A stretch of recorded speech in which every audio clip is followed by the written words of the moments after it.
இன்றைக்கி வெள்ளிக்கிழமை மொத்தம் 3 box cut piece, parent size cut piece எல்லாமே full size. Mosaic female full size செம்ம குவாலிட்டியாக இருக்குது. அடுத்ததாக பேரண்ட் கௌரா nice worms, mini tinfoil, albino tinfoil, GB flowerhorn, balloon GB flowerhorn. இந்த பாக்ஸு இதான் அடுத்த பாக்ஸ் தான் மினி கொய்யி,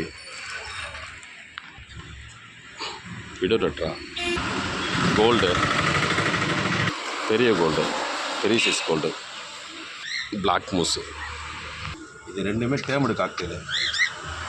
அல்பினோ ரெண்டுமே டேர்ம்டு.